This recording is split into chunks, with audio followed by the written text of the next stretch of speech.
Usually, the beginning of any year brings about the sense of hope and new beginnings, and sometimes second chances. The feeling that one will get to try again and possibly do better because they now know better. However, the beginning of the year 1998 would bring about the sense of dread and fear for the communities located in the Midlands of KwaZulu-Natal. As from the 1st of January that year, the communities came to a realization that a serial killer who targeted women was on the loose. Welcome back to the Truecrime Corner with Mama Venus. I am back to delivering your weekly dose of South African true crime. If it is your first time here, thank you for clicking on this video, and I hope you are here to stay. Please take your time and like and comment on this video as it helps with the YouTube algorithm. Also, if you haven't subscribed as yet, please go ahead and click the subscribe button just to support the channel and to easily access my videos.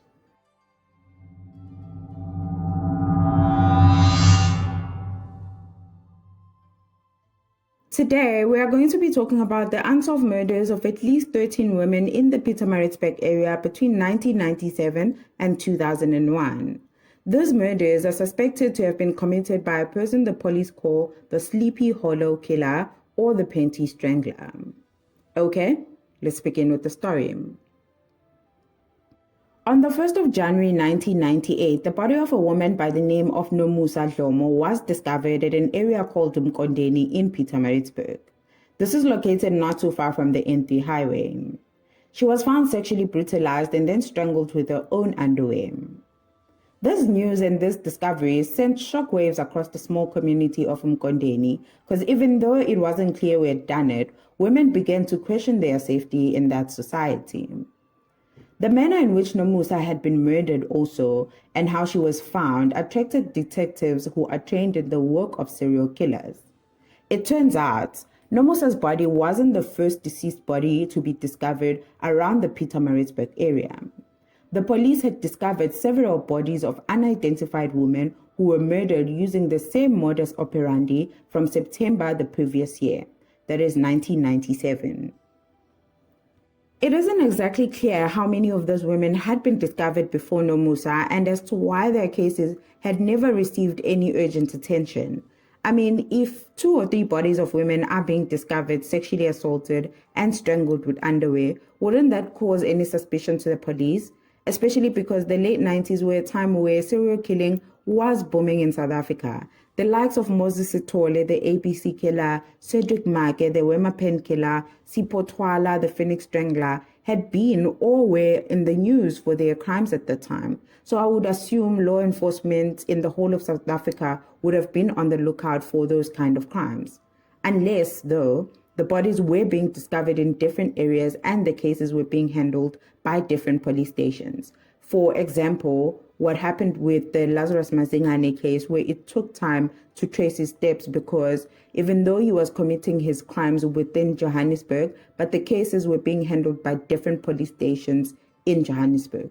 And because of limitations of technology at the time, it wasn't easy for them to link the crimes unless the police knew what to look for.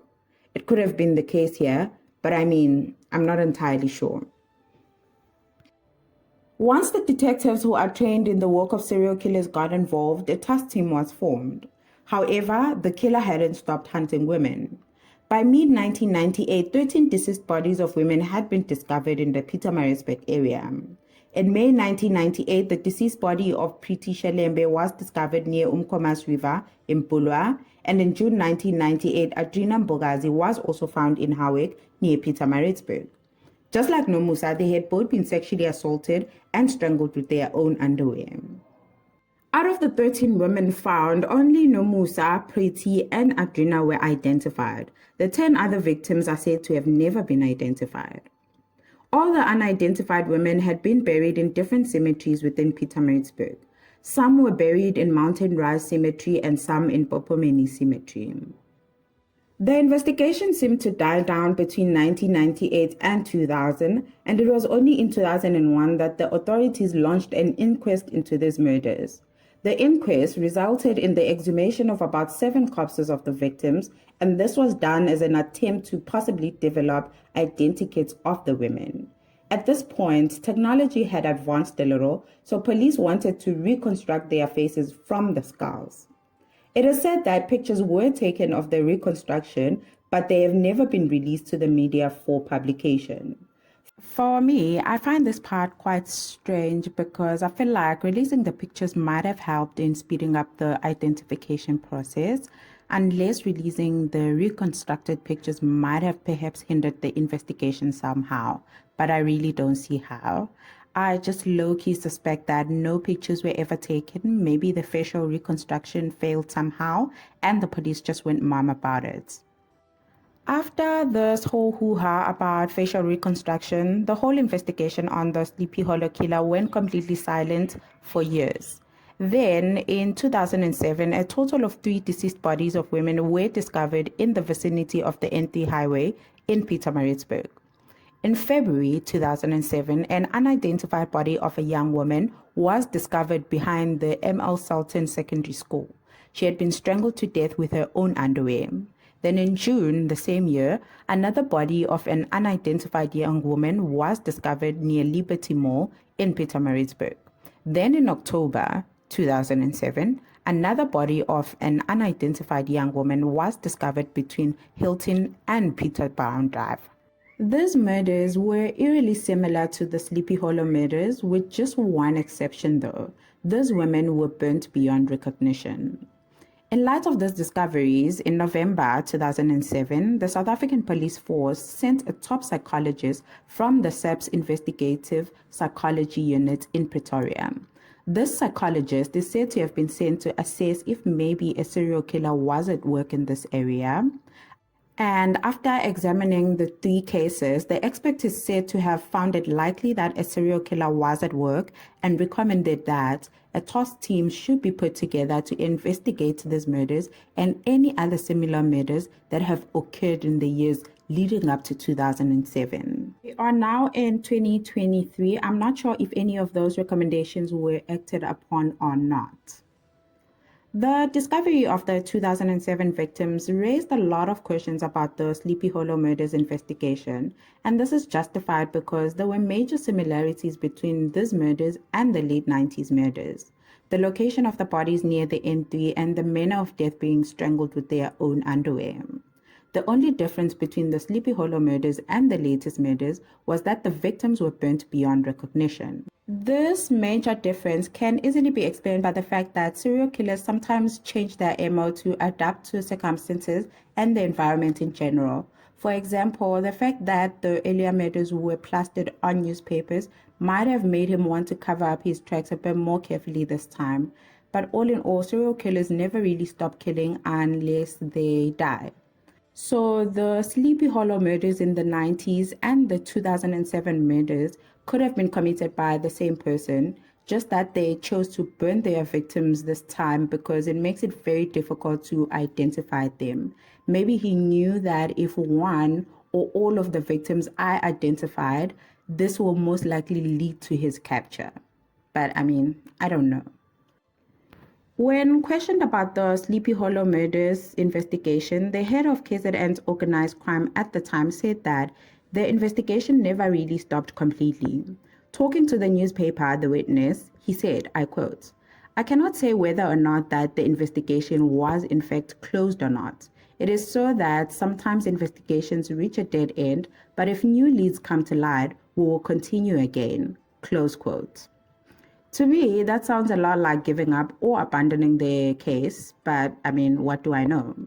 It is said, though, that the investigation was practically abandoned because the investigators received very little support from the South African police force. Team members were allegedly not allowed to focus their efforts on this case specifically. They were expected to perform their normal duties while conducting this investigation.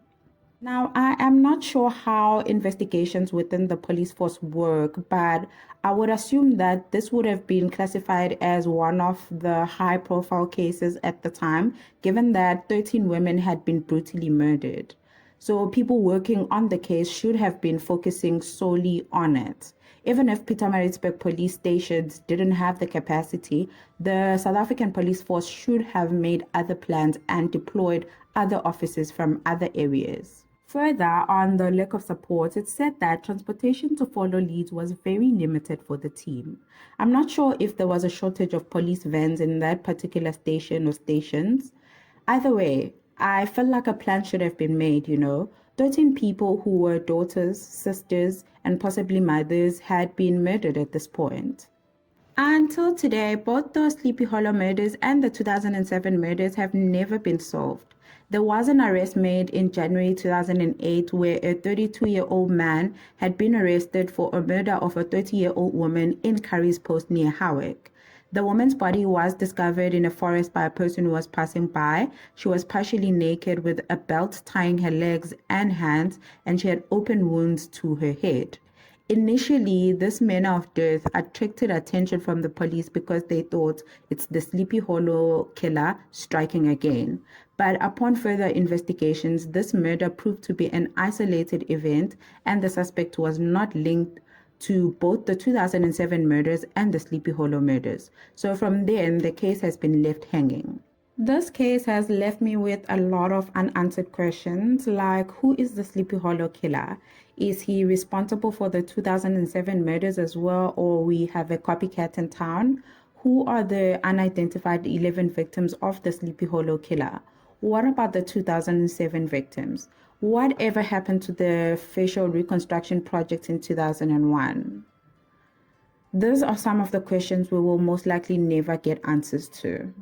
There are theories going around about the Sleepy Hollow killer possibly being a truck driver. This is firstly because of the location of the bodies near the N3, of which is a well-known route for trucks traveling to different parts of the country. Secondly, it is said that bodies of women murdered in the same way had been discovered near Bloemfontein and Port Elizabeth. This is difficult to confirm or deny though, because we don't even know or have a viable suspects for either the Sleepy Hollow killer or the 2007 murders. This could just be isolated events. But yeah, fam, there is very little information out there about this case, so it's really not easy to speculate. But I do hope that sometime in the future, as the technology advances, the South African police force can look into this case a bit more and possibly solve it.